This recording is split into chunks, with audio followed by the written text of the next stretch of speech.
Mic రాష్ట్రాన్ని కాపాడుకోవడానికి రా కదిలిరా అని పిలిపిస్తే మహానాడును తరపించే విధంగా ఈరోజు మీరందరూ వచ్చారంటే చాలా సంతోషం. ఈరోజు చూస్తా ఉంటే రాజమండ్రి రంకేసింది, రాజమహేంద్రవరం దద్దరిల్లింది. మీ ఉత్సాహం చూస్తా ఉంటే ఒక పక్క సముద్రం, సముద్రానికంటే ఎక్కువగా జన సముద్రం మన ముందరకు వచ్చింది. మీ ఉత్సాహం, మీ కసి చూసి చెప్తున్నాను, త్వరలో మంచి రోజులు వస్తాయి. తెలుగుదేశం జనసేన గెలుపును ఎవ్వరూ ఆపలేరు, ఎవరికి ఆసక్తి లేదు. ఈ రాజమహేంద్రవరం పేరు నేనే పెట్టాను. రాజమండ్రిని రాజమహేంద్రవరం పేరు పెట్టింది కూడా నేనే పెట్టాను. ఈరోజు ఈ యొక్క నగరానికి, ఈ ప్రాంతానికి ఒక విశిష్టమైన చరిత్ర ఉంది. ఇక్కడి నుంచి నన్నయ్య గారైతే భారతాన్ని అనువదించాడు. వీరేశలింగం గారు ఇక్కడి నుంచి సంస్కరణలు ప్రారంభించారు. ఎవరైతే ప్రకాశం పంతులు ఇక్కడే మున్సిపల్ చైర్మన్ గా పనిచేసి బ్రిటిష్ వాడికి గుండె చూపించి నీకు చేతనైతే కాల్చమని చెప్పిన ధైర్యశీలి ప్రకాశం పంతులు. అలాంటి మీ దగ్గరికి నేను వచ్చా. ఈరోజు నేను రా కదిలిరా పిలిపించాను. మీకు అందరికి అనిపించచ్చు ఇది నా కోసరమో, పవన్ కళ్యాణ్ కోసరమో, తెలుగుదేశం కోసరమో, జనసేన కోసరం కాదు. ఈ రాష్ట్రాన్ని కాపాడుకోవాలి, భావితరాల భవిష్యత్తు కాపాడుకోవాలి. అందుకే నేను మిమ్మల్ని అందరిని అడుగుతున్నా, మేమందరం తప్పకుండా పోరాడతాం. విజయం మనదేని గట్టిగా చప్పట్లు కొట్టి హర్షాన్ని, ఆమోదాన్ని తెలియజేయండి.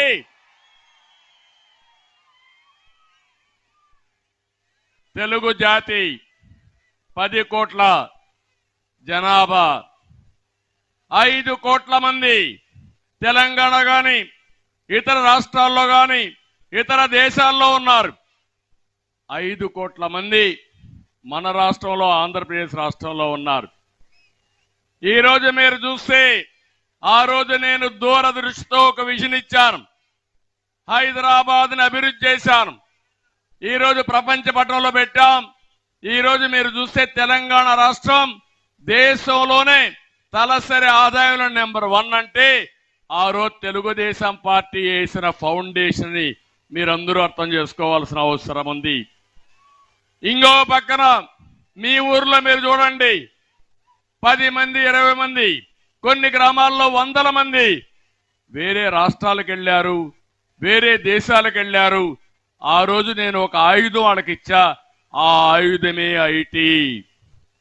అక్కడ వాళ్ళకంటే ఎక్కువ డబ్బులు సంపాదిస్తారు. అవునా కాదా అని మిమ్మల్ని అడుగుతున్నా. ఎవరికైనా అనుమానం ఉంటే, వైఎస్ఆర్ కాంగ్రెస్ పేటీఎం బ్యాచ్ కి అనుమానం ఉంటే నేను చెప్పక్కర్లా, మీ ఊరికి వెళ్ళి అడగండి, లేకుంటే నీ కొడుకుని అడగండి, నీ కూతుర్ని అడగండి. వాళ్ళు కూడా నా బెనిఫిషరీసే, నా వల్ల బాగుపడిన వాళ్ళు. అవునా కాదా అని మిమ్మల్ని అడుగుతున్నా. అలాంటి రాష్ట్రం ఏంటి ఈరోజు, ఏంటి ఇబ్బందులు? ఒక విషయం నేను మిమ్మల్ని అందరూ చెప్తున్నా. నిన్న ఒక్కరోజు నేను చూశాను, ఒక సైకో పరిపాలన ఈరోజు రాష్ట్రంలో జరుగుతా ఉంది.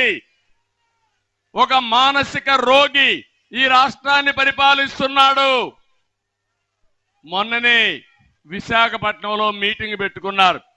పెట్టుకోండి, విమర్శించండి, మాకు బాధ లేదు.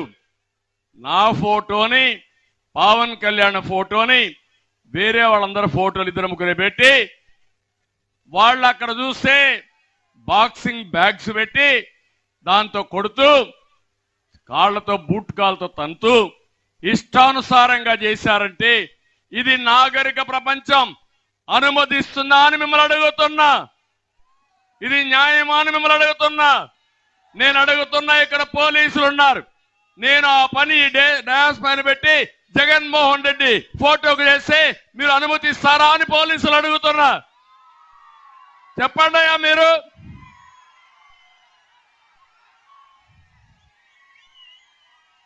ఏం చేశారు మీరు విశాఖపట్నంలో? చేతగాని వ్యక్తులుగా మీరు చూస్తున్నారంటే మేము పడేది ఈ ప్రజల కోసం పడుతున్నాం కానీ ఈ సైకో కోసం కాదు. ఒక్క నిమిషం పని నాకు అది. ఎందుకు మీ విషయం చెప్తున్నానంటే రాజకీయాల్లోకి వచ్చాం కాబట్టి ప్రజల్ని కాపాడుకోవాలి, రాష్ట్రానికి న్యాయం జరగాలి. దుర్మార్గుడి చేతుల్లో నుంచి రాష్ట్రాన్ని కాపాడాలంటే ఇలాంటి పనికి మాలిన పనులు, పనికి మాలిన సంస్కృతి రాజకీయాలకు తెచ్చాయంటే ఏమనాల తమ్ముళ్ళు? అందరూ గట్టిగా చప్పట్లు కొట్టి నిరసన తెలియజేయండి. ఇది తప్పని చెప్పండి. అది అయిన తర్వాత ఇంకొక బాధేస్తుంది. నిన్ననే మాచర్ల దుర్గారావు అనే ఒక కార్యకర్త, మత్స్య కార్మికుడు, అతన్ని విపరీతంగా మీరు చూస్తే పోలీసులు తీసుకుపోయి హెరాస్మెంట్ మొదలుపెట్టారు, కొట్టడం మొదలుపెట్టారు, పార్టీ మారమన్నారు. ఎస్ఐ ఎన్ని చెప్పినా ఏం లేదు.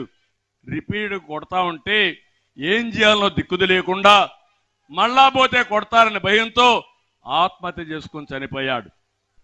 మీరు అర్థం చేసుకున్నారా? మనం ఇలాంటి బలవంతపు మరణాలు ఎన్ని జరిగాయో లెక్కలేనన్ని మరణాలు జరిగాయి. ఒక ఉన్మాది పాలనలో, ఒక సైకో పాలనలో అందరం బాధితులమే. అవునా కాదా తమ్ముళ్ళు? మీరే చెప్పండి. అంటే నీ దగ్గర అధికారం ఉందని ప్రభుత్వంలో ప్రజాధనాన్ని ఉపయోగించుకొని తప్పుడు కేసులు పెట్టి వేధిస్తావా నువ్వు? రోజు వస్తుంది. నేను ఒకటే చెప్తున్నా, ఇలాంటి వాళ్ళు చాలా మంది చూసినా కాల గర్భంలో కలిసిపోయారు. అదే జరుగుతుంది రేపు. ఆ దుర్గారావు గారు మరణానికి కారణమైన ఈ వైసీపీ నాయకుల్ని ఏమనాలి? జగన్మోహన్ రెడ్డి ఒక పెద్ద సైకో అయితే అక్కడ ఒక చిన్న సైకో ఎమ్మెల్యే ఉన్నాడు. వీళ్ళందరూ కలిసి అరాచకాలు క్రియేట్ చేస్తున్నారు. నిన్ననే నేను చూశాను అనంతపూర్లో ఎంత దారుణం అంటే ఒక మహిళ వితంతు, ఒక అబ్బాయి ఉన్నాడు. ఆవిడికి పెన్షన్ రావాలంటే అది అడగనని పోతే నటరాజ్ అనే ఒక వ్యక్తి, వైఎస్ఆర్ కాంగ్రెస్ నాయకుడు, మంత్రి అనుచరుడు, తన కోరిక తీర్చమన్నాడు. ఆ అమ్మాయి చెప్పింది నేను అలాంటి దాన్ని కాదు, నన్ను వదిలిపెట్టంటే ఆ అమ్మాయిని వేధించి వేధించి కడకు నడి రోడ్లో ఆ అమ్మాయి పైన దాడి చేశారు.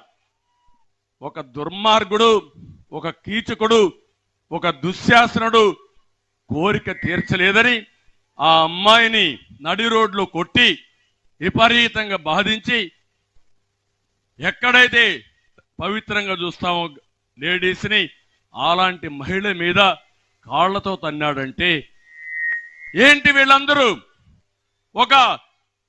ఓసారి అనిపిస్తుంది ఆంబోతులు మారిగా తయారయ్యారు, ఊరి మీద పడ్డారు. ఆంబోతులకు హెచ్చరిక చేస్తున్నా, నా ఆడబిడ్డల జోలికొస్తే కబద్దార్, అదే లాస్ట్ డే అవుతుంది మీకు.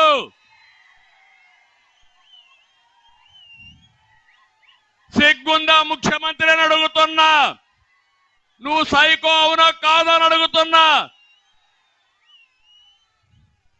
అంటే ఎక్కడికి పోతున్నాం ఈ రాష్ట్రంలో?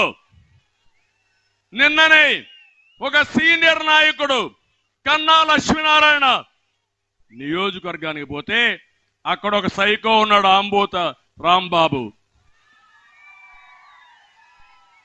ఆయన మీద దాడి చేస్తాడు. చెప్తున్నా, ఆంబోతు నీ కళ్ళు వేస్తా, వదిలిపెట్టాం. వడ్డీతో సహా చెల్లిస్తా. కబద్దార్ జాగ్రత్తగా ఉండమని హెచ్చరిస్తున్నా. ఈ రాజమహేంద్రవరం నుంచి గర్జిస్తున్నా. ఇంకొక పక్క నిన్ననే మీరు చూశారు, తిరుగుబాటు ప్రారంభమైంది వైఎస్ఆర్ కాంగ్రెస్ పార్టీలో. తమ్ముళ్ళు, ఇప్పుడు వాళ్ళు చూస్తామంటే ఆ పార్టీలో ఎమ్మెల్యేలుగా పోటీ చేయాలంటే భయపడిపోతున్నారు, పారిపోతున్నారు. ఇప్పటికే మీరు చూస్తే 68 మందిని తీసేశారు. అందులో 29 మందికి సీట్లే ఇవ్వాల. బదిలీలు, ఇది ఒక రాజకీయ క్రీడ. నా జీవితంలో బదిలీలు ఎప్పుడూ చూడలా. మొట్టమొదటిసారిగా ఇక్కడ చల్లని చెత్తని ఇంకొక ఊరికి పంపిస్తున్నారు. అంటే నేను అడుగుతున్నా, ఒక ఊర్లో చెత్త ఇంకొక ఊర్లో బంగారం అవుతుందా తమ్ముళ్ళు అని మిమ్మల్ని అడుగుతున్నా. మొత్తం దళితులకే దీంట్లో ఎగ్గొట్టారు. మొత్తం మార్చిందంతా చూస్తే 49 మంది బడుగు బలహీన వర్గాలు ఎగ్గొట్టిన వాళ్ళలో 11 మంది దళితులు. సీట్లు బీకేసిన వారిలో బీసీలు 4. ఈ సైకోతో మేము ఏగలేమని 4 ఎంపీలు పారిపోయారు. ఇంకో పక్క మా కొద్ది యొక్క సైకో ముఖ్యమంత్రిని 6 మంది ఎమ్మెల్యేలు పారిపోయారు. అదే దారిలో అందరూ ఉన్నారు. రేపో ఎల్లుండో మనం గేట్లు ఓపెన్ చేస్తే ఫ్లడ్ గేట్స్ ఇది ఆ పార్టీ ఖాళీ అయిపోతుంది.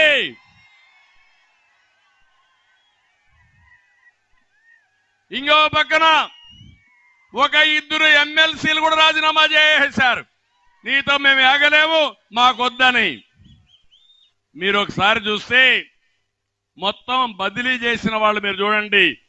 తానేటి వనిత ఎస్సీ, చెల్లబోయిన వేణుగోపాలు, చెల్లని వేణుగోపాలు బీసీ, జోగి రమేష్, విడతల రజని, ఆదిమూలం సురేష్, మేరుగ నాగార్జున, గుమ్మనూరు జయరాం, ఉషశ్రీ చరణ్, నారాయణ స్వామి, గుడివాడ అమర్నాథ్. 10 మంది మంత్రులు అవుట్ అయిపోయారు, అప్పుడే ఓడిపోయారు. Game is over. అవునా కాదా తమ్ముళ్ళు అని మిమ్మల్ని అడుగుతున్నా. గెలుపు మంది అవునా కాదా అని మిమ్మల్ని అడుగుతున్నా. ఎప్పుడైతే తెలుగుదేశం జనసేన పొత్తనంగానే ప్యాంట్లు తడిచిపోయినాయి, డైఫర్లు వేసుకొని తిరుగుతున్నారు ఇప్పుడు వీళ్ళు. రేపో ఎల్లుండో మీరు మీ పార్టీ వెంటిలేటర్ పైకి పోతారు భయపడిపోయి. ఆ రోజు ఎక్కువ రోజుల్లో లేదు. అవునా కాదా అని మిమ్మల్ని అడుగుతున్నా. తమ్ముళ్ళు, నిన్న ఒక ఎమ్మెల్యే అడిగాడు, ఈ ముఖ్యమంత్రిని సమాధానం చెప్పమంటున్నా. ఒక ఆయన సత్యవేడులో ఆదిమూలం ఒక ఎమ్మెల్యే, ఆయనకి ఏం చేశారంటే సీట్ ఇవ్వకుండా ఎంపీగా ఇచ్చారు. అతను నీతుండేవాడు కాబట్టి ఒక మాట అన్నాడు, నన్ను ఎంపీగా పంపించారు, దేనికి పంపించారో చెప్పమన్నాడు. కాదు, నీ మీద బాగాలేదు, అందువల్ల నిన్ను ఎంపీగా పంపిస్తామన్నారు. అంటే నా మీద బాగాలేదని ఎవరు చెప్పారు మీకు అన్నాడు. పక్కనే ఇక్కడే ఉన్నాడు పెద్ద పోటుగాడు, వస్తా ఉంటాడు ఒక ఆయన, మిథున్ రెడ్డి అని మీ దగ్గరికి. వాళ్ళ నాన్న అక్కడ ఒక దళితుడికి సీట్ ఇవ్వకుండా చేయడానికి కారకుడయ్యాడని సీఎం ముందరనే చెప్పాడు. చెప్పడం కాదు, ఒకే మాట అడిగాడు, నా నియోజకవర్గంలో 200 నుంచి 300 టిప్పర్లు మట్టిని చెన్నైకి పంపించి ఆ నెపం నా మీద పెట్టి నాకు సీట్ ఇవ్వకుండా చేశాడు ఈ పెద్ద మనిషి అని చాలా స్పష్టంగా చెప్పాడు. అయినా న్యాయం జరగల. అందుకే నేను అన్నాడు, నాకు ఈ ఎంపీ వద్దు, మీ పోటీలో నేను పోటీ చేయను, మీ పోటీకి రామ్ రామ్ అని రాజీనామా చేసే పరిస్థితికి వచ్చాడు. నేను అడుగుతున్నా, ఆది మూలం పైన మీరు యాక్షన్ తీసుకున్నారు, మీరు సీట్ ఇవ్వలేదు. మీ పెద్దిరెడ్డి 200 నుంచి 300 టిప్పర్లు బట్టి మట్టి ఏ దొరికితే తినేశాడు. యాక్షన్ తీసుకునే ధైర్యం నీకుందా అని అడుగుతున్నా. పెద్దిరెడ్డికి ఒక న్యాయం, ఆదిమూలానికి ఒక న్యాయం అని మిమ్మల్ని అడుగుతున్నా. పెద్దిరెడ్డి ముఖ్యమంత్రికి వాటాదారుడు, భాగస్వామి, పాపం అమాయకుడు, ఎస్సీ షెడ్యూల్ కులం, అడిగేవాడు లేడు, తీసి పారేశాడు. ఇది న్యాయమాన మిమ్మల్ని అడుగుతున్నా. ఇలాంటి మీరు చూస్తే కొల్లలు జరిగే పరిస్థితికి వచ్చింది. ఇంకో పక్క నిన్నే నేను చూసా, కడపలో ఒక ఎమ్మెల్యే వెళ్ళాడు ముఖ్యమంత్రి దగ్గరికి. మాట్లాడుతూ ఉంటే సర్వే రిపోర్ట్లు వచ్చాయి, నీకు బాగాలేదు అన్నాడు. ఎవరు? ముఖ్యమంత్రి అన్నాడు. దానికి ఆ ఎమ్మెల్యే అన్నాడు, నాకు బాగలేదంటావేంటి, నేను 24 గంటలు ఊరిలో ఉన్నానంటే, కాదు కాదు సర్వే రిపోర్ట్ అన్నారు. ఏ సర్వే రిపోర్ట్ వచ్చిందో నాకు తెలియదు. నేను 24 గంటలు ప్రజలతోనే ఉన్నాను. నేను ఎక్కడ కూడా మర్డర్లు చేయలేదు, మర్డర్లు చేసిన వాళ్ళని సపోర్ట్ చేయలేదు. నీ ఇష్టం వచ్చింది చేసుకోమంటే ముఖ్యమంత్రి కోప్పడితే ఒకే మాట చెప్పాడు, హోల్సేల్ గా రాష్ట్రంలో అవినీతి జరుగుతా ఉందని దేశం అంతా చెప్పుకుంటా ఉంది, నువ్వు నా మీద మాట్లాడతావని చెప్పి బయట వచ్చాడు. తిరుగుబాటు వైఎస్ఆర్ కాంగ్రెస్ పార్టీ ఎమ్మెల్యేలో ప్రారంభమైంది. ఎన్నికల ముందే ఈ పార్టీ ఓడిపోతుంది, ఎన్నికలు అవుతానే ఖాళీ అయిపోతుంది. ఆ పార్టీ ఉండదు తమ్ముళ్ళు, గుర్తుపెట్టుకోండి. నేను అందుకే ఒక్క విషయం మిమ్మల్ని అడుగుతున్నా. ఈ రోజు నేను వచ్చింది మళ్ళా మాకు అధికారం కోసం కాదు, ఈ రాష్ట్రాన్ని కాపాడుకోవడానికి మీరందరూ ముందుకొస్తారా లేదా అని మిమ్మల్ని అడుగుతున్నా. నిన్న ఒక్కరోజే 4 సంఘటనలు మీరు చూశారు. ఒక ఆడబిడ్డకు రక్షణ లేదు, ఒక వ్యక్తి ప్రజాస్వామ్యంలో ఇష్టమైన పార్టీలో పనిచేయడానికి వీలు లేదు, బానిస జీవితాన్ని గడపాలి, ఒక ఎస్సీకి న్యాయం జరగదు. ఇంకొక పక్క ఒక అమ్మాయికి అరాచకంగా నడి రోడ్లో కోరిక తీర్చలేదని ఇష్టానుసారంగా చేసి అడిగే నాదుడు లేడు. రేపు ఇవన్నీ చూస్తే ఈ రాష్ట్రం ఏమవుతున్నది నా ఆవేదన, బాధ. అందుకే చెప్తున్నా, ఈ రాష్ట్రాన్ని కాపాడుకోవడానికి మన పిల్లల భవిష్యత్తు కోసం నేను వచ్చా, ఆశీర్వదిస్తామని గట్టిగా చప్పట్లు కొట్టి సమర్థించండి. అందుకే రా కదిలిరా పిలిపించాను. ఇది ఒక్కరి కార్యక్రమం కాదు, 5 కోట్ల మంది కార్యక్రమం. నిన్నే అంటున్నాడు స్టార్ క్యాంపెయినర్స్ ఎవరు లేరని, నీకెవ్వరు ఉండరు. 5 కోట్ల మంది కూడా ముక్త కంఠంతో సిద్ధంగా ఉన్నారు నిన్ను దించడానికని మరొక్కసారి ఈ సమావేశంలో హెచ్చరిస్తున్నా. తమ్ముళ్ళు, నేను అడుగుతున్న ఎక్కున్నారు చాలా మంది యువత, ఏం తమ్ముళ్ళు ఉద్యోగాలు వచ్చాయా? జాబ్ క్యాలెండర్ వచ్చిందా? డిఎస్సి పెట్టాడా? ఎవరికైనా ఉద్యోగం వచ్చిందా? ఆ రోజు ఏం చెప్పాడు? 5 ఏళ్ళు అయిపోయింది, ఇప్పటికి కూడా ఒక ఉద్యోగం ఇవ్వాలా, ఇచ్చాడా అని అడుగుతున్నా మిమ్మల్ని. కానీ ఉద్యోగం అడిగిన వాళ్ళకి గంజాయి ఇస్తున్నాడు.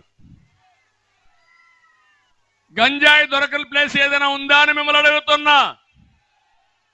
గంజాయి వల్ల మన పిల్లలు నాశనం అయిపోతారని ఆ రోజు మేము పోరాడాం. గట్టిగా పోరాడితే తెలుగుదేశం పార్టీ ఆఫీసు పైన దాడి చేశారు, నా ఇంటి పైన దాడి చేశారు. ఎందుకంటే నా బాధ, ఆవేదన, ఒక్కసారి గంజాయికి అలవాటు పడితే ఆ పిల్లలు మన చేతుల్లో ఉండరు, ఇది అన్యాయం అని గట్టిగా మాట్లాడితే అది చేయకుండా ఇష్టానుసారంగా ప్రవర్తించే పరిస్థితికి వచ్చారు. ఇప్పుడు రాజమండ్రిలో చూస్తున్నా, మన నాయకులు చెప్తున్నారు గంజాయి ఎక్కడ కావాలంటే అక్కడ దొరుకుతా ఉంది, ఆకుకూరలు దొరకవు కానీ గంజాయి మాత్రం అన్ని ఎక్కడ దొరికే పరిస్థితికి వచ్చింది. మనం గంజాయి వేసుకొని ఆకుకూర కింద వంట చేసుకోవాలి. ఇప్పుడు ఏంటి అన్యాయం? ఇంకో పక్కన మీరు చూస్తే వీళ్ళకి అదనంగా బ్లేడ్ బ్యాచ్ ఒకటి వచ్చింది. బ్లేడ్ బ్యాచ్, గంజాయి బ్యాచ్ రెండు కలిసి అరాచకాన్ని సృష్టించే పరిస్థితికి వచ్చారు. నేను అందుకనే మిమ్మల్ని అందరినీ ఒకటే కోరుతున్నా, ఈరోజు తమ్ముళ్ళు, మళ్ళీ మీకు ఉపాధి కావాలంటే, మీ భవిష్యత్తు బాగుండాలంటే జనసేన తెలుగుదేశం పార్టీని బలపరచండి. ప్రతి సంవత్సరం 4 లక్షల ఉద్యోగాలు, 5 ఏళ్లలో 20 లక్షల ఉద్యోగాలు ఇప్పించే బాధ్యత నాదని మీ అందరికి హామీ ఇస్తున్నాం, మాదని మీ అందరికి హామీ ఇస్తున్నాం. ఇదే కాదు, ఉద్యోగం వచ్చే వరకు 3,000 రూపాయలు నిరుద్యోగ భృతి ఇస్తాం. వర్క్ ఫ్రం హోమ్, ఎక్కడికి పోవక్కర్లా, మీ ఇంట్లో మీరు కూర్చొని పనిచేసే విధానానికి శ్రీకారం చుడతాం. ఇంట్లో బోరు కొడితే నేరుగా మండల హెడ్ క్వార్టర్లో ముఖ్యమైన గ్రామంలో వర్క్ స్టేషన్లు పెడతాం. అక్కడ పని చేసుకొని ఇంటికి రావచ్చు. ఇంకా అవసరమైతే హైదరాబాద్ పోవచ్చు, అమెరికాకు పోవచ్చు. అది చేసే బాధ్యత మాదని చెప్పి నేను మీ అందరికీ తెలియజేస్తున్నా. యువత సిద్ధంగా ఉన్నారా అని మిమ్మల్ని అడుగుతున్నా. 72 రోజుల కౌంట్ డౌన్ ప్రారంభమైంది. సైకిల్ ఎక్కండి, గ్లాసు పట్టుకోండి, తెలుగుదేశం జనసేన జెండాలు పట్టుకోండి, ఇంటింటికి వెళ్ళండి, ప్రజల్ని మెప్పించండి, వాస్తవాలు చెప్పండి. మీ భవిష్యత్తు బంగారు భవిష్యత్తు చేసే బాధ్యత మాదని మరొక్కసారి యువతకు పిలిపిస్తున్నా. తమ్ముళ్ళు, ఇక్కడ వ్యవసాయం ఏమైనా బాగుందా అని మిమ్మల్ని అడుగుతున్నా. ఏ రైతైనా బాగున్నాడని అడుగుతున్నా. వ్యవసాయ శాఖను మూసేశారు, ఇంకో పక్క ఇరిగేషన్ రివర్స్ చేశారు. అక్వా రైతు, హార్టికల్చర్ రైతు, అగ్రికల్చర్ రైతు,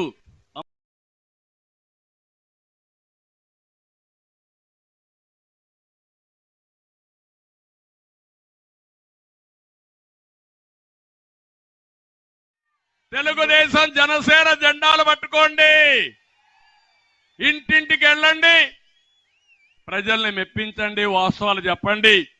మీ ప్యాడీ పండించాలి, వరిధాన్యం పండిస్తాం, కానీ తినే అలవాట్లు మారుతున్నాయి. దీనికి అనుగుణంగా మన పంటలు మార్చుకోవాలని ఆ రోజు నేను ఆలోచించాను. అందుకే మీరు ఈరోజు చూస్తే పామాయిల్ రాష్ట్రంలో ప్రవేశపెట్టింది మన నాయకుడు ఎన్టీ రామారావు గారు అనే విషయం మీరు గుర్తుపెట్టుకోవాలి.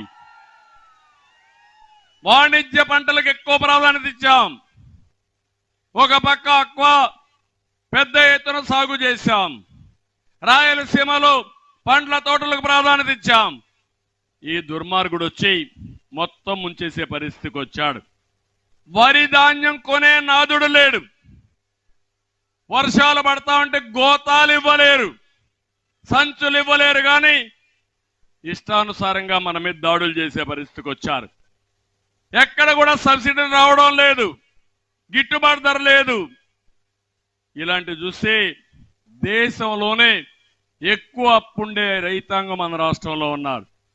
దేశంలో ఆత్మహత్యలు ఎక్కువ చేసుకున్న రాష్ట్రంలో మన రాష్ట్రం ఉంది. నేను ఒకటే హామీ ఇస్తున్నా మీ అందరికీ, మళ్ళీ మంచి రోజులు వస్తాయి. రైతు రాజ్యం వస్తుంది. రైతుకు న్యాయం చేసే బాధ్యత మాదని మరొక్కసారి రైతులందరికీ హామీ ఇస్తున్నా. దుర్మార్గుడు ఎంత ఇదంటే పక్కనే పోలవరం ఈ రాష్ట్రానికి ఒక వరం. 72% పూర్తి చేశా. అలాంటి దాన్ని ఎత్తకపోయి గోదావరిలో కలిపేశాడు. డయాఫామ్ వాల్ పోయింది, కాఫర్ డ్యాములు పోయినాయి, గైక్ బండి పోయింది. ఎప్పుడవుతుందో తెలియదు. అగమ్య గోచరం. అదే తెలుగుదేశం పార్టీ అధికారం ఉండుంటే 2019లో సంవత్సరంలో అయ్యే పనిని సర్వనాశనం చేశాడు. ఇది చాలా బాధాకరం. ఇంకో పక్క రైతులందరికీ ఇక్కడే ప్రజలకు కూడా చెప్తున్నా, ఏం తమ్ముళ్ళు కరెంటు ఛార్జీలు పెరిగాయా లేదా అని మిమ్మల్ని అడుగుతున్నా. పెరుగుతూనే ఉన్నాయా లేదని మిమ్మల్ని అడుగుతున్నా. ఎన్నికల ముందు ఏం చెప్పాడు? కరెంటు ఛార్జీలు పెరగవని చెప్పాడా లేదా అని మిమ్మల్ని అడుగుతున్నా. 9 సార్లు పెంచారు. 56,000 కోట్ల రూపాయలు పెంచారు. 5 ఏళ్లు ఒక్క పైసా పెంచకుండా నాణ్యమైన కరెంట్ ఇచ్చిన పార్టీ తెలుగుదేశం పార్టీ. సంస్కరణలకు నాంది పలికిన పార్టీ తెలుగుదేశం పార్టీ. మళ్ళీ హామీ ఇస్తున్నా, మళ్ళీ మీ అందరికీ కరెంటు ఛార్జీలు పెంచకుండా నాణ్యమైన కరెంట్ ఇచ్చే బాధ్యత జనసేన తెలుగుదేశం పార్టీ తీసుకుంటామని చెప్పి కూడా నేను మీకు తెలియజేస్తున్నా. ఇప్పుడు మీరు ఒకసారి చూస్తే సోలార్ విండ్ వచ్చింది. దీనివల్ల ఖర్చు తగ్గాలి, పొల్యూషన్ పూర్తిగా తగ్గుతుంది. వాహనాలు కూడా ఎలక్ట్రిసిటీతో వాహనాలన్నీ వచ్చే పరిస్థితికి వచ్చాయి. ఇలాంటి మంచి రోజుల్లో వినూత్నంగా ముందుకు పోవాల్సిన ప్రభుత్వం అవినీతికి పాల్పడి కరెంటు ఛార్జీలు పెంచి మీ నెత్తిన భారవేసే పరిస్థితికి వచ్చారు. నేను అందుకనే మీ అందరికి హామీ ఇస్తున్నా, మళ్ళీ సోలార్ విండ్ ఎనర్జీ ఉత్పత్తి చేస్తాం. మీ పొలంలోనే మీరు కరెంట్ ఉత్పత్తి చేసుకుని మీకు ఎంత కావాలో కరెంటు ఉపయోగించుకుని మీకు మిగులుంటే డిపార్ట్మెంట్కి ఇచ్చి తద్వారా మీ ఆదాయం పెంచే మార్గం కూడా నేను చూస్తున్నాను. అది కూడా చేస్తామని చెప్పి కూడా నేను మీకు తెలియజేస్తున్నా. ఇంకో పక్కన అడుగుతున్నా ఈ కుండ వాళ్ళందరినీ, బాధుడే బాధుడు, మామూలు బాధుడు కాదు, పన్నులు బాధుడితో పేదల రక్తం దాగే మాయగాడి జగన్. అన్నా క్యాంటీన్ కట్ చేశాడు, పండుగ కానుకలు కట్ చేశాడు, పెళ్లి కానుక కట్ చేశాడు, చంద్రన్న బీమా కట్ చేశాడు, బెస్ట్ అవైలబుల్ స్కూల్స్ కట్ చేశాడు, ఫీజు రీఎంబర్స్మెంట్ కట్ చేశాడు, రైతు సబ్సిడీలు కట్ చేశాడు. 1-2 కాదు, 100 కార్యక్రమాలు నేను ఇచ్చేటన్ని కట్ చేసి ఈరోజు ఏకంగా మీరు చూస్తే పేదవాళ్ల ద్రోహిగా మిగిలిపోయే పరిస్థితికి వచ్చాడు. ఇప్పుడు మాట్లాడుతున్నాడు నవరత్నాలని. జగన్ కౌనా కాదా అంటే బ్రాండ్ మాత్రం జగన్ బ్రాండ్లన్నీ వచ్చే బూమ్ బూమ్ అంట, ప్రెసిడెంట్ మెడల్ అంట, స్పెషల్ స్టేటస్ అంట. నాకే అర్థం కాల ఈయన ఇంత ఇన్నోవేషన్ ఎట్లా వచ్చిందో. సావు తెలివి, ఇలాంటి అడ్డదారిలో మాత్రం బ్రహ్మాండమైన తెలివైన వాడు. ఇంకో పక్క మీరు చూస్తే పన్నులు పెంచారు, పెట్రోల్ ధరలు పెంచారు, ఆర్టీసీ రేట్లు పెంచారు, నిత్యావసర వస్తువుల ధరలు ఆకాశాన్ని అంటున్నాయి. అవునా లేదా అమ్మా? బియ్యం పెరిగింది, పప్పు పెరిగింది, కూరగాయలు పెరిగాయి, చక్కెర పెరిగింది. పెరిగింది ఏమైనా ఉందమ్మా? చింతపండు పెరిగిపోయింది. నేను ఒకటి హామీ ఇస్తున్నా, మళ్ళా తెలుగుదేశం పార్టీ వస్తానే జనసేన తెలుగుదేశం పార్టీ ధరలు తగ్గించే బాధ్యత మాదని మీ అందరికీ హామీ ఇస్తున్నా. ఈ దుర్మార్గుడు ఇచ్చే 10 రూపాయలు ఇచ్చి 100 రూపాయలు దోచుకున్న విధానం 5 సంవత్సరాల్లో కనీసం 6 నుంచి 7 లక్షల రూపాయలు ఒక కుటుంబం నష్టపోయారు. మీకే అప్పున్నాడు, ఆయన ఇచ్చింది ఏమీ లేదు, మీ దగ్గర వసూలు చేసుకునేది ఎక్కువగా ఉందని చెప్పి కూడా నేను మీకు తెలియజేస్తున్నా. కడాన చెత్త పైన కూడా పన్నేశాడు. కడాన 12 లక్షల కోట్ల రూపాయలు అప్పు తెచ్చాడు. ఆ అప్పు ఎవరు కడతారు? మీరు కడతారా, ఆయన కడతాడా? ఏమమ్మా, అంతే కదా? అంటే బాగా చదువుకున్న వాళ్ళు వెళ్ళిపోతారు ఇక్కడి నుంచి, చదువుకోని వాళ్ళు అందరూ ఇక్కడ ఉంటారు, మీరు బానిసల మరి కష్టపడతానే ఉంటారు పన్నులు కట్టడానికి. ఇది ఈయన విధానం. అందుకే ఇంకో పక్క సామాజిక న్యాయం అంటున్నాడు. ఎక్కడుంది సామాజిక న్యాయం అని అడుగుతున్నా. ఈరోజు మీరు చూడండి, ఇది సామాజిక న్యాయం కాదు, సామూహిక ద్రోహం. ఇంకో పక్క సామూహిక హత్యలు. ఏంటి అన్ని? ఒక పేదవాళ్ళ ద్రోహి ఈ జగన్మోహన్ రెడ్డి అని చెప్పి కూడా నేను మీకు తెలియజేస్తున్నా. దళితులకు ఇచ్చే కార్యక్రమాలు 27 సంక్షేమ కార్యక్రమాలు రద్దు చేశారు. ఇది సామాజిక న్యాయం అని అడుగుతున్నా. సప్లాన్ని ఎస్సీలకు ఎస్టీలకు రద్దు చేశాడు. ఇది సామాజిక న్యాయం అని అడుగుతున్నా. ఒక్క దళిత కాలనీలో రోడ్డు వేసామని అడుగుతున్నా, అభివృద్ధి చేసామని అడుగుతున్నా. నేను చెప్తున్నా, మేమేం చేశామని మీరు మాట్లాడుతున్నారు. మీరు నడిచే రోడ్లు నేను వేసిన రోడ్లే, మీరు కూర్చునే మరుగుదొడ్డు కూడా నేను కట్టిన మరుగుదొడ్డే, నువ్వు తినే తిండికి వాడే గ్యాస్ కూడా నేను ఇచ్చిన గ్యాసే. అవునా కాదా? మీరు తిరిగే ఊర్లో తిరిగినప్పుడు ఎల్ఈడి బల్బులు ఉన్నాయి, ఆ వెలుగులు కూడా నేను ఇచ్చింది తప్ప, తెలుగుదేశం తప్ప నువ్వు వేసింది ఏమీ లేదు. ఇంకో పక్క మీరు చూస్తే బెస్ట్ అవైలబుల్ స్కూల్స్ పథకం రద్దు చేశావు, కులాంతర వివాహాల ప్రోత్సాహాన్ని రద్దు చేశావు, అంబేద్కర్ విదేశ విద్య పేరు అంబేద్కర్ గారి పేరు పెడితే అంబేద్కర్ కంటే గొప్పోడంటే ఆ పేరు తీసి ఈయన పేరు పెట్టుకుంటాడు. అంటే ఏ విధంగా అంబేద్కర్ను కూడా అవమానం చేసే విధంగా ఆయన పేరు తీసేశాడంటే ఇది చాలా దుర్మార్గం అని చెప్పి కూడా నేను మీకు తెలియజేస్తున్నా. ఇవన్నీ కూడా ఇది ఒక పెత్తందారితనం, చెప్పేదంతా నీతులు చెప్తాడు, చేసే పనులు మాత్రం సైకో పనులు చేస్తానే ఉంటాడు. దళితులు ఎవరు కూడా నోరెత్తకూడదు, ప్రశ్నించకూడదు, ఆయన ముందర ఎవరు కూడా నిలబడకూడదు. ఎవరైనా దళిత స్వరం వినిపిస్తే వారు గొంతు నొక్కేస్తాడు, లేకపోతే చంపేస్తాడు. 4.5 ఏళ్లలో 6,000 దాడులు చేశారు, 188 మందిని పట్టున పెట్టుకున్నారు. మాస్క్ అడిగినటువంటి సుధాకర్ని పిచ్చోడిని చేసి చాలా దారుణంగా చంపేశారు. కోడికత్తి శ్రీనివాస్ ఇక్కడే ఉన్నాడు, పాపం 5 ఏళ్ల నుంచి జైల్లో ఉన్నాడు. బాబాయిని చంపినటువంటి అవినాష్ రెడ్డి మాత్రం రోడ్డు మీద తిరుగుతున్నాడు, కోడికత్తి శ్రీనివాస్ మాత్రం జైల్లో ఉండే పరిస్థితి వచ్చాడు. ఇది సామాజిక న్యాయం. ఇక్కడే సీతానగరంలో ఇసుక దోపిడీ ప్రశ్నించిన వరప్రసాద్కి గుండు గీయించారు. నాకు తెలుసు, అప్పుడు కూడా చాలా బాధపడ్డాం. ఊరికొక దళితుడిని బలి చేశారు.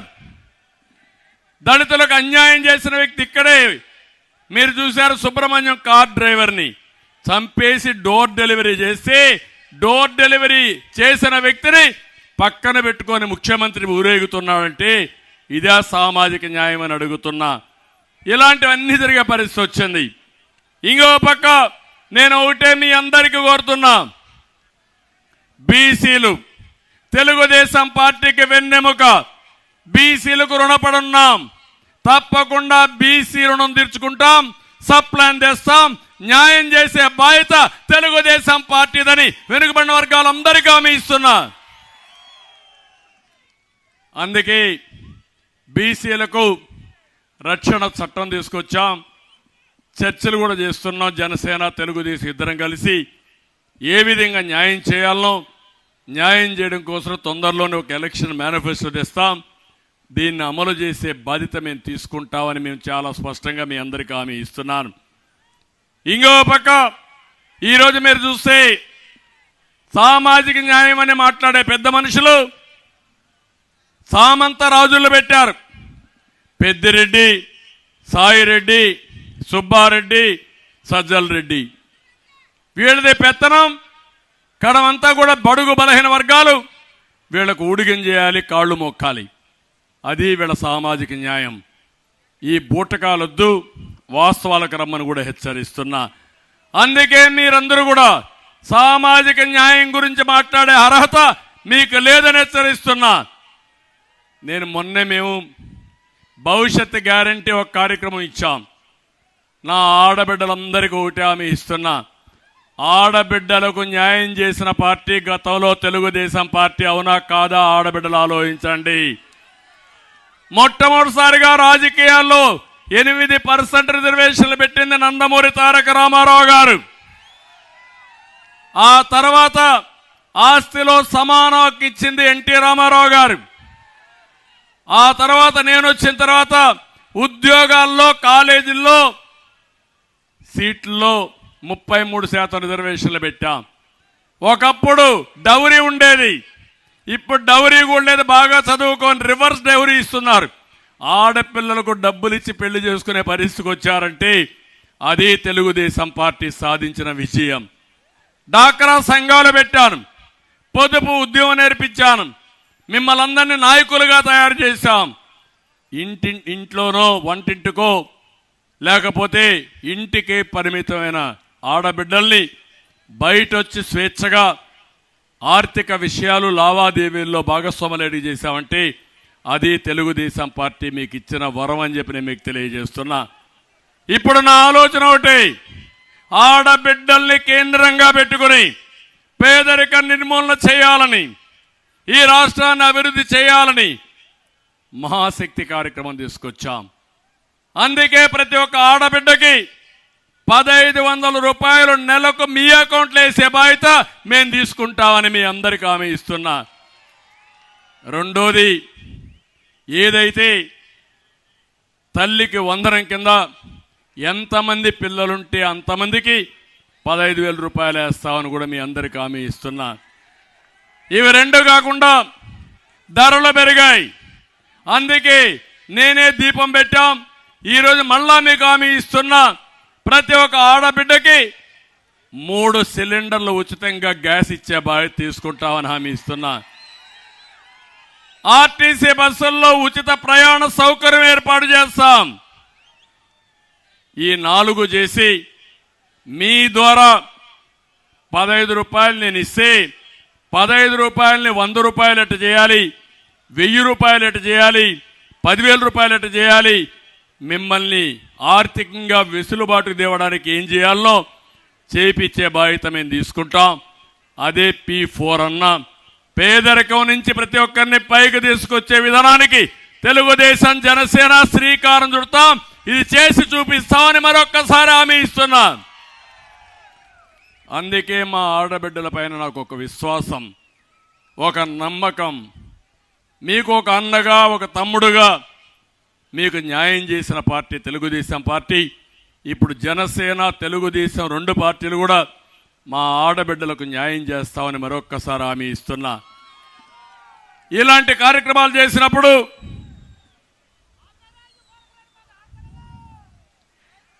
ఇప్పుడు ఇంకో పక్క చూస్తే ఈ ముఖ్యమంత్రి చెప్పేటన్ని ఒకటి, చేసే పనులు మాత్రం అన్ని పనికిరాని పనులు. ఆయన పెట్టిన హాస్పిటల్స్ బ్రహ్మాండంగా ఉన్నాయన్నాడు. రెండోది, ఆరోగ్యశ్రీ బ్రహ్మాండంగా జరుగుతుందన్నాడు. ఆరోగ్యశ్రీ జరుగుతా ఉందా అని మిమ్మల్ని అడుగుతున్నా. మీకు డబ్బులు ఎక్కడ ట్రీట్మెంట్ ఇస్తున్నారని మిమ్మల్ని అడుగుతున్నా. 1000 రూపాయల పైన అయితే అందరికీ ఆరోగ్యశ్రీ వర్తిస్తున్నాడు. వర్తిస్తా ఉందా అని మిమ్మల్ని అడుగుతున్నా. కానీ ఇప్పుడు 1000 కోట్ల రూపాయల బకాయిలు ఉన్నాయి. హాస్పిటల్స్ మొరాయించారు, మీ ఆరోగ్యశ్రీ మాకొద్దు, మీ పేషెంట్లు మాకొద్దంటే రౌడీల్ని పంపించి బెదిరిస్తున్నాడు. నేను ఒకటే చెప్తున్నా, ఏమీ భయపడద్దండి, మేము అండగా మీకుంటాం. ఈ పార్టీ పోయే పార్టీ. 95,000 కోట్ల రూపాయలు కాంట్రాక్టర్స్కి బిల్లు పెండింగ్ పెట్టి కాంట్రాక్టర్లు ఆత్మహత్యలు చేసుకుంటున్నారంటే ఇది ఎంత పనికిమాలిన ప్రభుత్వం మీరు ఒక్కసారి ఆలోచించుకోవాల్సిన అవసరం ఉంది. ఇంకొక పక్క మీరు జాగ్రత్తగా ఉండాలి. కొత్తగా మీరు చూస్తున్నారు, పట్టాదారు పాసు పుస్తకం ఉంది కదా, మీ పట్టాదారు పాసు పుస్తకం ఎవరిచ్చారా? భూమి మీ తాతో ముత్తాత ఇచ్చాడు. ఆ పట్టాదారు పాస్బుక్ పైన ఎవరు ఫోటో ఉందో చూసుకున్నారా తల్లి? ఎవరు ఫోటో? జగన్ ఫోటో అవునా కాదా? సైకో ఫోటో అవునా కాదా? పాస్బుక్ మీది, మీ తాత ముత్తాతలు ఇచ్చిన ఆస్తి, ఫోటో అయింది. అంటే మీ అమ్మ తరపున బంధువా, మీ నాన్న తరపున బంధువా? ఈ సైకో మీ ముఖం మీరు చూడాలని నిద్రలేస్తానే. ఇప్పుడు సర్వేలు చేయించారు, సర్వేలో కూడా సర్వే రాళ్ళు వేస్తున్నారు. ఆ సర్వే రాళ్ళలో కూడా మీ యొక్క ఫోటో, ఆయనే ఫోటో. ఎక్కడి నుంచో రాళ్ళు తీసుకొచ్చాడు. 4,000 కోట్ల రూపాయల అవినీతి అంటే ఇంట్లో ఆయన ఫోటో చూడాలా, పొలం పోతే ఆయన ఫోటో చూడాలా, కడానం మీరు మరుగుదొడ్డుకు పోతే కూడా ఆయన ఫోటో చూడాలి. ఇప్పుడు ఇంకో పక్కన మీరు ఒకసారి చూస్తే చాలా దుర్మార్గంగా వీళ్ళు ఇష్ట ప్రకారం ప్రయత్నం చేస్తూ కొత్త భూరక్షణ చట్టం అని ఒక చట్టాన్ని తీసుకొస్తున్నాడు. ఇది భూరక్షణ కాదు, భూభక్షణ. మీ ఆస్తి వేరే వాళ్ళ పేరుతో పెట్టి రికార్డులు మార్చేసి మీరెవ్వరూ అప్పీల్ చేసుకునే అవకాశం లేకుండా కోర్టుకు పోవాలి. ఈ భూరక్షణ చట్టం ఒక బోగస్, ఇది ఒక ఫేక్. ఇది ఈ ఫేక్ ముఖ్యమంత్రి పేదవాళ్ళని బాధ పెట్టడానికి, మీ సొంత ఆస్తులు లాగేయడానికి చేస్తున్నాడు. తెలుగుదేశం వస్తాని ఈ చట్టాన్ని రద్దు చేస్తానని మరొక్కసారి మీ అందరికీ హామీ ఇస్తున్నా. ఇంటింటికి చెప్పండి, ఒకసారి స్టడీ చేయండి. ఇప్పటికే మన భూములు కొట్టేస్తున్నాడు, మన ఆస్తులు కొట్టేస్తున్నాడు. ఇక్కడ మీరు ఒకసారి చూస్తే ఇక్కడ ఆవ భూములు ఉన్నాయి, జ్ఞాపకం ఉందమ్మా మీకు అందరికీ? ఇక్కడ ఆవ భూములు మొత్తం మీరు చూస్తే, ఆవ భూములు చూస్తే 10 లక్షలు కూడా చేయని భూమిని 40 లక్షల రూపాయలకు రిజిస్టర్ చేశారు. 600 కోట్ల రూపాయలు కుంభకోణం ఎవరు చేశారంటే ఎమ్మెల్యే, ఎంపీ ఇద్దరు చేశారు. చేశారా లేదా అని మిమ్మల్ని అడుగుతున్నా. ఇది న్యాయమని మిమ్మల్ని అడుగుతున్నా. నివాస యోగ్యమవునా? ఆడ ఇళ్ళు కట్టుకునే అవకాశాలు ఉన్నాయని మిమ్మల్ని అడుగుతున్నా. అంటే ప్రజాధనాన్ని ఆరతి కర్పూరం మరిగా మింగేస్తున్నారు దుర్మార్గులు. ఇవన్నీ ఎంక్వైరీలు జరుగుతాయి, వీళ్ళు అంతు తేలుస్తామని కూడా నేను మీకు తెలియజేస్తున్నా.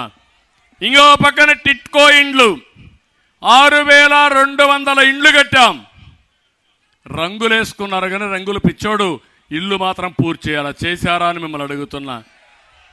పేదవాళ్ళకు ఆస్తి ఇవ్వాలనుకుంటే ఇలాంటి దుర్మార్గమైన కార్యక్రమం చేసే పరిస్థితికి వచ్చాడు. కడాన మట్టి కుంభకోణం. పోలవరం కాలువలు మనం దోవితే కాలువల పక్కన గట్లో ఉండే మట్టిని దొంగ వ్యాపారం చేసుకుని పోలవరం కాలువలకు కూడా గండిపడే పరిస్థితి, రక్షణ లేని పరిస్థితి చేసే పరిస్థితికి వచ్చాడు. పర్యావరణానికి ముప్పు చేసే పరిస్థితికి వచ్చాడు. ఇక్కడే రాజమండ్రి కేంద్రంగా ఇసుక కుంభకోణం, ర్యాంపులు పెట్టి దోచేస్తున్నారు. ఏంటి అన్యాయం? నేను వచ్చి చూశాను, అడిగాను, రీచ్ల దగ్గరకు వచ్చి చూపించాను. ఈ రీచ్ ఎవరున్నారో రమ్మన్నాను, ఒక్కడు కూడా రాలా, అక్కడికి పారిపోయారు. అంటే పర్మిషన్ కూడా లేదు, టెండర్ కూడా పిలవలేదు. ఇల్లీగల్గా ఇష్టం వచ్చినట్టు వీళ్ళు ఇసుకను కూడా భోంచేస్తున్నారు. వీళ్ళు మనుషులా రాక్షసులా నాకైతే అర్థం కాల. ఇసుక కుంభకోణం, భూముల కుంభకోణం, మద్యం కుంభకోణం, ఇంకో పక్క ఎక్కడికక్కడ భూగర్భ ఖనిజ సంపద అన్ని దోచుకునే పరిస్థితికి వచ్చారు. నేను ఒకటే ఈ రాజమండ్రిలో మీకు అందరికీ హామీ ఇస్తున్నా, తప్పకుండా తెలుగుదేశం పార్టీ, జనసేన ప్రభుత్వం వీళ్ళు తిరిగిన డబ్బుల్ని కక్కిస్తాం, దోషుల్ని కఠినంగా శిక్షించే బాధ్యత మేము తీసుకుంటాం. ఇక్కడికి వచ్చినప్పుడు ఒక ఎంపీ ఉన్నాడు, రీల్స్ మాస్టర్. పార్లమెంట్లో ఏమీ మాట్లాడు, సోషల్ మీడియాలో మాత్రం రీల్స్ పెడతానే ఉంటాడు. అడిగి గుడ్ మార్నింగ్ చెప్పించుకుంటాడు మీ దగ్గర, అడిగి పూలు చల్లించుకుంటాడు, మళ్ళా వీడియో తీసి మళ్ళా రీల్స్ పెడతా ఉంటాడు. అంటే వీళ్ళంతా పిచ్చోళ్ళంటే ప్రజలను అమాయకులు చేయాలనుకుంటున్నాడు. అందుకే ఆయన చూసిన తర్వాత నీ రీల్స్ చూసి అలసిపోయాం కాబట్టి నువ్వు ఎంపీగా పనికిరావు, ఎమ్మెల్యేగా బొమ్మను ఒక తన్ను దాన్ని రాజమండ్రిలో పడేశారు. ఇతను ఎక్కడ ఏ పని జరిగినా 15% కమిషన్ ఇవ్వాల్సింది. వాటా, నేను కమిషన్ అన్నా, నువ్వు వాటా అన్నావు. ఆవ భూముల కుంభకోణంలో ఈయన వాటా 150 కోట్లు అవునా కాదా అని మిమ్మల్ని అడుగుతున్నా. అలాంటి మహానాయకుడు ఇంకొక ఆయన అనపర్తిలో ఉన్నాడు, ఆయన గ్రావల్ రెడ్డి. ఆయన పనే గ్రావల్ మొత్తం దువ్వేయడం. ఆయన సతీమణికి కూడా ఇదే పని. ఎమ్మెల్యే అనుచరులు కాపవరం, దొంతమూరులో అక్రమ తవ్వకాల్లో కోట్లు సంపాదించారు. తోడల్లుడు రైస్ మిల్లర్స్ అసోసియేషన్ ప్రెసిడెంట్, అందులో ఒక 30 కోట్లు కొట్టేశాడు. అక్కడుండే మన ఇన్ఛార్జ్ అయితే కొట్లాడుతూనే ఉన్నాడు. గ్రావెల్ మాత్రం ఆపలేకపోయాడు. కేసులు మాత్రం ఉన్నాయి. కోర్టు చుట్టూ తిరిగే పరిస్థితికి వచ్చాడు. ఇది న్యాయం ఈ రాష్ట్రంలో, ఈ జిల్లాలో. ఇంకో పక్క రాజానగరం జక్కంపూడి రాజా బ్లేడ్ బ్యాచ్ లీడరు. ఎక్కడ బ్లేడ్ బ్యాచ్ ఉన్నా ఆయన ఉంటాడు అక్కడ. ఆయన ఒక పెద్ద నాయకుడు. పేదల ఇళ్ల స్థలాల్లో 5 లక్షల భూమి 45 లక్షల రూపాయలు రిజిస్టర్ చేస్తాడు. 5 లక్షలకు కొంటాడు, 45 లక్షలకు అమ్మతాడు. గొప్ప నాయకుడు. నామవారం, కొత్త తుంగపాడు, మునగాళ్ళ కొండలు కూడా కరిగిపోతున్నాయి. మహాగణుడు. ఆయన ఏమీ చేయలేడు. ఆయన భోజనమే ఇసుక, లేకుంటే గ్రావెలు. ఇలాంటి నాయకులు ఇక్కడ ఉన్నారు. నిడదవల్లో ఒక ఆయన ఉన్నాడు, శ్రీనివాసులు నాయుడు. రియల్ ఎస్టేట్ వ్యాపారం, వసూళ్ళన్నీ ఆయనవే. బకాసుల మాదిరిగా మట్టి ఇసుక మొత్తం పోంచేస్తున్నాడు. ఆయన ఒక పెద్ద నాయకుడు. పక్కనే కొవ్వూరులో ఒక మంత్రి ఉంది. పాపం ఇప్పుడు ఆ మంత్రిని కొవ్వూరు నుంచి ఒక పుష్ ఇచ్చి గోపాలపురానికి తరివేశారు. ఆవిడ పంగిడి కుమారదేవంలో ఇసుక, మట్టి, ఎర్రమట్టి అంతా ఆవిడ మొనోపలి. ప్రతి 100 మీటర్లకు ఇష్టారాజ్యంగా ఇసుక ర్యాంపులు పెట్టింది. బ్రహ్మాండమైన వ్యాపారం. గోదావరి మాత్రం ఎప్పుడు దిగిపోతుందో తెలియదు, కానీ వాళ్ళు మాత్రం బాగుపడే పరిస్థితికి వచ్చారు. అక్కడ ఒక దళిత నాయకుడు, ఒక యువకుడు మహేంద్ర ఆత్మహత్య చేసుకునే పరిస్థితి తీసుకొచ్చారు. వాళ్ళంతా ఆందోళన చేశారు. ఈవిడికి ఇప్పుడు సీటు పోయింది. గోపాలపురం తరివేశారు. గోపాలపురంలో ఒక నాయకుడు ఉన్నాడు, ఆయన తలారి వెంకట్రావు. గ్రూప్ తగాదాల్లో సొంత పార్టీ కార్యకర్తలనే బలి తీసుకున్నాడు. గ్రామస్తులు కూడా తిరుగుబాటు చేశారు. ఆయన చూస్తే ఇప్పుడు ఆయన సీటు కూడా పోయి ఇప్పుడు నేరుగా ఆయన కొవ్వూరుకి, ఈవిడ గోపాలపురానికి స్వాపింగ్ పెట్టారు. ఇక్కడ చెత్త అక్కడ బంగారం, అక్కడ చెత్త ఇక్కడ బంగారం. మీరు నమ్మాలి కదా. అదే కణికట్టు అంటారు. ఒకప్పుడు నేను చూసేవాడిని చిన్నప్పుడు. ఊర్లోకి వచ్చేవాడు, ఇప్పుడే చూస్తా ఉండంటాడు. గుడ్డు పొదిగిందంటాడు, పిల్ల వచ్చిందంటాడు, అదిగో ఎగిరిపోతాను చూడమంటాడు, నువ్వు కాదంటే చూడు అంటాడు. అదే కణికట్టు, అదే జరుగుతా ఉంది. జగన్మోహన్ రెడ్డి చేసే కణికట్టుని మనం ఆమోదించాలా. నేను చెప్పా జగన్మాయ, మా తమ్ముడు చెప్తాడు జగన్మాయ అంటే వీళ్ళు ఏ విధంగా తయారయ్యారో ఆలోచించమని కోరుకుంటూ నేను ఒకటే మీకు చెప్తున్నా. ఈ గోదావరి తీరాన మనం ఉన్నాం. నేనే గోదావరి పుష్కరాలు పెట్టి ఈ రాజమండ్రిని బ్రహ్మాండమైన టూరిజం హబ్గా తయారు చేయాలనుకున్నాం. దానికి కట్టుబడి ఉన్నాం.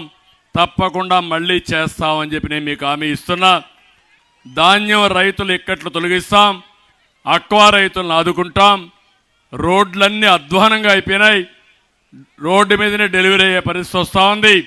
నేను ఆ రోడ్లన్నీ బాగు చేసే బాధ్యత మేము తీసుకుంటాం. మళ్ళీ ఉచిత ఇసుక విధానం తీసుకొస్తాం. అందరికీ ఉపాధి ఇస్తాం. పంట కాలువల్ని ఆధునీకరణ చేస్తాం. అందుకే నేను అడుగుతున్నా, ఈరోజు యొక్క కలియుగ భస్మాసుడు ఉన్నాడు. మీరందరూ ఆ రోజు మీ నెత్తిన చేయబెడితే, బుగ్గలు చేయబెట్టి ఇది చేస్తే మీరందరూ ఐసైపి ఓట్లు వేసేశారు, వరమిచ్చారు. బోలా శంకరుడు మారిగా ఓట్లన్నీ మీరేసి వరమిచ్చి ఈరోజు కలియుగ భస్మాసురుని తయారు చేశారు. 5 ఏళ్ళు ఈ భస్మాసురుడు ఎవరి తలపైన చేయబెడితే వాళ్ళు భస్మం అయిపోయే పరిస్థితికి వచ్చారు. నేను కూడా బాధితుడినే, అవునా కాదా అని మిమ్మల్ని అడుగుతున్నా. పవన్ కళ్యాణ్ కూడా బాధితుడే. వేదిక పైన అందరం బాధితులమే. వేదిక పైనుండే మీరు బాధితులే. రాష్ట్రంలో 5 కోట్ల మంది బాధితులమే. 5 ఏళ్లు మనకి దారి దొరకలా. నిన్ననే మీరు చూస్తే మా జయదేవ లాంటి వ్యక్తి, బ్రహ్మాండంగా పోరాడిన వ్యక్తి, నాకు రాజకీయాలు వద్దు, కొంత సమయం విరామం కావాలని విశ్రాంతి తీసుకొచ్చే పరిస్థితి వచ్చాడంటే ఈ సైకో దెబ్బకి అందరూ పారిపోతున్నారు. అందుకే అడుగుతున్నా మళ్ళీ మిమ్మల్ని అందరినీ, ఈ రాష్ట్రాన్ని కాపాడుకుందామా లేదా అని మిమ్మల్ని అడుగుతున్నా. బానిస జీవితాలు కావాలన్నా, ప్రజాస్వామ్యం కావాలన్నా, మీ పిల్లల భవిష్యత్తు బాగుండాలన్నా లేదా? దీనికి ఒకే అవకాశం, అది 72 రోజుల్లో జరిగే ఎన్నికలు. మీ దగ్గర ఓటు ఉంది, వజ్రాయుధం. ఆ ఓటు ఉపయోగించండి, భస్మాసురుని అంతం చేయండి. సిద్ధమా అని మిమ్మల్ని అడుగుతున్నా. కలియుగ భస్మాసురుణ్ణి తుదముట్టిస్తామని గట్టిగా చప్పట్లు కొట్టి చెప్పండి. ఈ రోజు నుంచి స్వచ్ఛందంగా మీరు ముందుకు రావాలి. నా కోసరం కాదు, మా కోసరం కాదు, మన కోసరం, మన రాష్ట్రం కోసరం, మన పిల్లల భవిష్యత్తు కోసరం. అవసరమైతే 10 రూపాయలు మీరే ఖర్చు పెట్టుకున్న చొరవ కూడా తీసుకోవాలి. నష్టపోయిన బాధితులే నాకు క్యాంపెయినర్స్. నష్టపోయిన ప్రతి ఒక్క వ్యక్తి మళ్ళీ నష్టపోకుండా, అధైర్యపడకుండా ముందుకు రమ్మని కోరుకుంటున్నా. సైకో పాలన పోవాలి. ఎవరిని వదిలిపెట్టాడు. కడాన చెల్లెలు లేదు, తల్లి లేదు, బాబాయ్ లేదు, ఎవరూ లేదు. అలాంటి పరిస్థితిలో మనందరి మీద బాధ్యత ఉంది. దానికి సిద్ధంగా ఉండమని మరొక్కసారి కోరుకుంటూ, నేనిచ్చిన ఈ పిలుపు, మేమిచ్చిన ఈ పిలుపు ఈ రోజు నుంచి ఇంటింటికి వెళ్ళాలి. ప్రతి ఒక్క గుమ్మం తొక్కాలి, ప్రతి ఒక్క గుండె చప్పుడు చేయాలి. చేసి ప్రతి ఒక్కరిలో చైతన్యం తీసుకొచ్చి ఒక్క సీటు కూడా గెలవకుండా వైసీపీని చిత్తుగా ఓడించి భూస్థాపితం చేస్తామని మీరు ప్రతిన చేయాలి. అది చేయండి. ఈ రాష్ట్రాన్ని బాగు చేసే బాధ్యత మేము తీసుకుంటానని చెప్పి తెలియజేసుకుంటూ, నేను అన్నదాతల సంక్షేమం కోసం అంటే కదిలి రాని గట్టిగా పిడికిలు బిగించి మీరు పిలిపివ్వాలి. అన్నదాతల సంక్షేమం కోసం గట్టిగా, అన్నదాతల సంక్షేమం కోసం, మన బిడ్డల ఉద్యోగాల కోసం, జీవనాడి పోలవరం కోసం, గంజాయి లేని సమాజం కోసం, బడుగు వర్గాల ఆత్మగౌరవం కోసం, సైకో పాలన అంతం కోసం రాతి యుగం పోవాలి, స్వర్ణయుగం రావాలి. కదిరిరా, రాతి యుగం పోవాలి, స్వర్ణయుగం రావాలి. జనసేన తెలుగుదేశం పార్టీ ఐక్యత వర్ధిల్లాలి. తెలుగుదేశం జనసేన ఐక్యత, తెలుగుదేశం జనసేన ఐక్యత. ఒకటే చెప్తున్నా, గెలుపు రాష్ట్రం కోసరం కాబట్టి కార్యకర్తలందరూ కూడా ఆలోచించాల్సింది. నిర్ణయం మేము చేస్తాం, ఏ సీట్లో ఎవరు పోటీ చేస్తారు అవన్నీ నిర్ణయం చేస్తాం. కానీ మీరు క్రమశిక్షణ కలిగిన కార్యకర్తలుగా రాత్రింబగుళ్ళు పనిచేసి ప్రతి ఒక్క ఓటు మనం వేయించుకుని ఈ 2 జిల్లాల్లోనే కాదు రాష్ట్రంలో ఎక్కడా వైసీపీకి డిపాజిట్ రాకుండా చేసే బాధ్యత మీది. మిమ్మల్ని ఆదుకునే బాధ్యత మాదని మరొకసారి మీ అందరికీ హామీ ఇస్తూ, అందరికీ నమస్కారాలు. మంచి ఎండ, మీ ఉత్సాహం చూసా. హ్యాండ్స్ ఆఫ్, ఎవ్వరు కూడా కదలకుండా ఉన్నారంటే ఇది చూసిన తర్వాత నాకు అనిపిస్తుంది గెలుపు మనదే. దీన్ని ఎవ్వరూ ఆపలేరు.